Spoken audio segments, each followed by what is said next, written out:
During an interview, we ask questions to develop investigative information. But during the interrogation now, we're going to make statements for the purpose of obtaining an admission of guilt. Consequently, interrogation should only be conducted when the investigation has established, with some reasonable degree of certitude, that this person is in fact the one who committed the crime. Typically, we interrogate people after they've been interviewed. It doesn't have to be on the same day or at the same time, but at least in terms of sequence of events, we want to interview people before we interrogate them. Interrogation should be conducted in a non-supportive environment. We want to get the person onto our territory, away from his or her own surroundings. The interrogation room should be quiet, private, free of any outside distractions or noises. And when we set up the room, we want to have the two chairs facing each other about 4.5 to 5 feet apart. Through extended research and years of experience, John Reed and Associates has developed a 9-step interrogation process.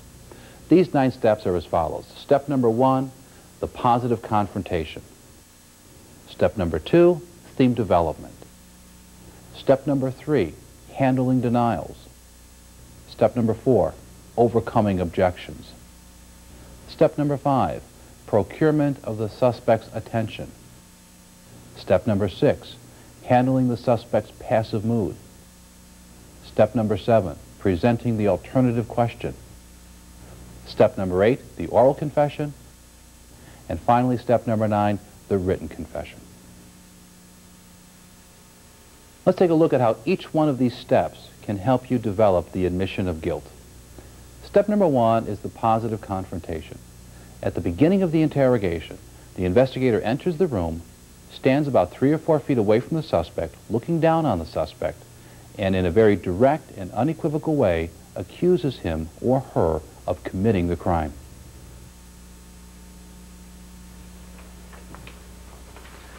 Vinny, the results of the investigation at this point clearly tell us that you were the one that cut Joe the other night over at Blondie's bar. Oh, man, that's bullshit. Hey, wait a minute now.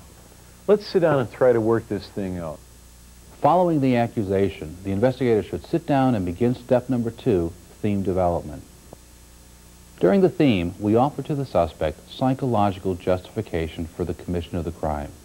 We don't legally justify it, but we offer him a moral excuse that will minimize or justify, in his own mind, committing the crime. And this should be done in a monologue format.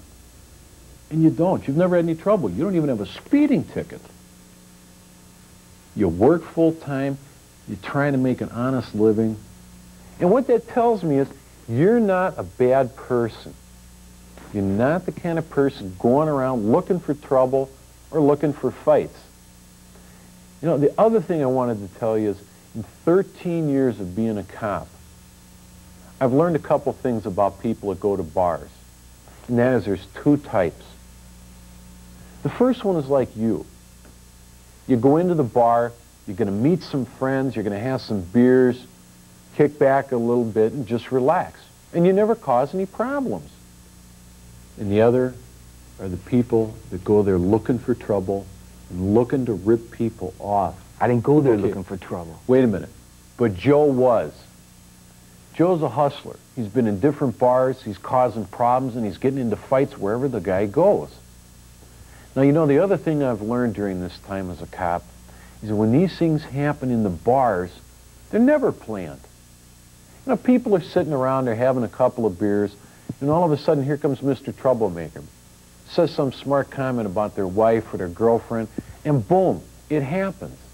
It's not something that's planned, but it's spur of the moment.